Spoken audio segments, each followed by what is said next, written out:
ئامادەبوانی بەڕێز سڵاوێکی گەرم لە ڕۆژێکی گەرم لە بارودۆخێکی گەرم دەستخۆشی لە هەموو ئەو بەڕێزانە دەکەم کە ئەم دیدارەیان ڕێخستووە.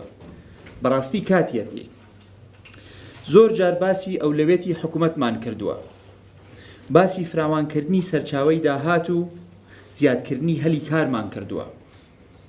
بابەتەکەی کە ئەمڕۆ ئێمەی کۆ کردووەتەوە هەموو ئەو هەدەفانە دەپێکێت. زۆر شت و بابەت هەن لە کوردستان کە مشتومڕی گەرم و گەرما و گەرمیان لەسەر دەکرێت، کە تێڕوانینی جیاوازیان لەسەر دەگوترێت. بەڵام پێم وایە کەم شت یەکمان دەخاتەوە وەکو حەقیقەتی جوانی سروشتی کوردستان. لە چیای هەڵگوردەوە بۆ پیرەمەگرون تا بەمۆ، لە ئاوی دوکان تا دهۆک و دەربەندی خان، لە قەڵاو و منارەی هەولێر تا ئەشکەوتی شانەدەر، بۆ سەرچنار و باخی گشتی و قەڵای شێروانە، لە ڕووباری ئەڵوەن تا سەرچاوەی زەڵم، زەی بچووک و ڕووباری سیروان، لە گەلی عەلی بەگ و بێخاڵ تا بافڵی چەمیڕێزان و ئەحمەداوە. کوردستان پڕە لە شوێنی جوانی سروشتی کە دەکرێ ببنە گەورەترین سەرچاوە بۆ هاتنی گەشتیار. گەشتیاری خۆماڵی، گەشتیاری عێراقی، هی ناوچەی و هی جیهانیش.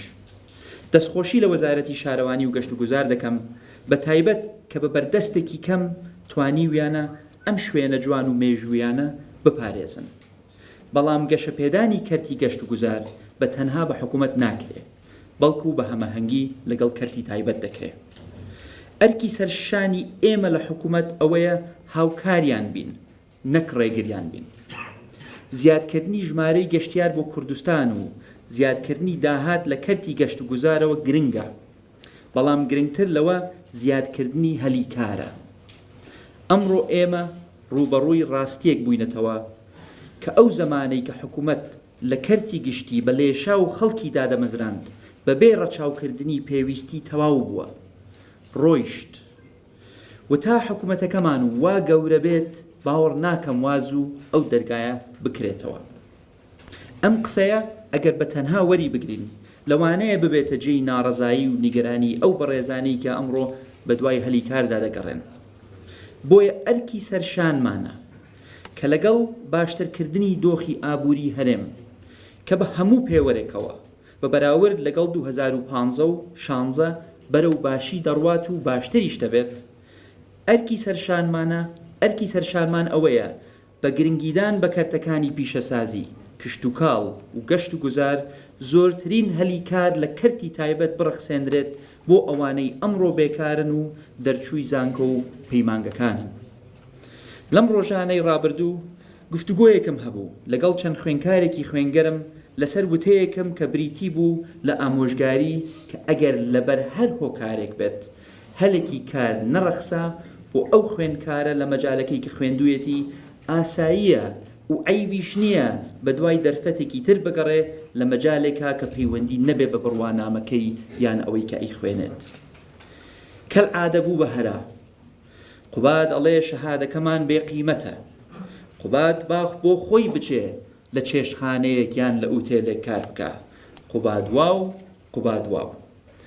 حتا لەبەرەوەی کە مەسیجەکەشم بە تەلەفۆن ناردبوو هەندێ هەڵەی ڕێزمانی تیا بوو، ئەوەشیان کرد بە مەوزوع. ئاساییە، خوێنگەرمن و لە ئایندەی خۆیان دەترسن، بۆیە ئەو حەقەیانە دەمێ. بەڵام مەبەستم ئەوە نەبوو بڵێم شەهادەکەیان بێسوودە بە پێچەوانەوە. بەڕای من شەهادە لە کاتێک بەسوودە کە خەڵکانێک ئەزموونی ژیانیشان هەبێت، ئەزموونی کاری سەختیشان هەبێت، ئامادە ببێت کارێ بکە کە لەوانەیە لە خواروی تموحی ئەو کەسە بێ تاکو لە بازارێکی پڕ کێبڕکێ بیسەلمێنێت کە ئەو کەسە تەنها شەهادە نییە، بەڵکو ماندوونە ناسیشە، بەڵکو شەرم لە ئیش ناکە، بەڵکو شانازی بە کارکردن دەکا و بەبێ ئەوەی هەست بکە کە حەد لەبەرەوەی کە شەهادەیەکی هەیە دەبێت شوێنێکی هەبێ لە هەلی کار. ئەمە کرۆکی قسەکانم بوو. من بە شەو ڕۆژێک نەگەیشتم بەم پۆستە، چەندین قۆناغم بڕی، قۆناغی سەخت و تاقیکردنەوەی سەختیش. و ئەگەر سبەینش لەم پۆستە لەمام بای ئەوەندە تەجروبەم لە ژیان و کاری جیاواز هەیە کە بتوانم لە شوێنێک خۆم جێگیر بکەم. هەرگیز نە لە مەسئولیەت ترساوم، نەوام زانیوە ئیشێک لە خواروی ئاستی منە. هیچ ئیشێک کە یاسایی بێت عەیب نییە.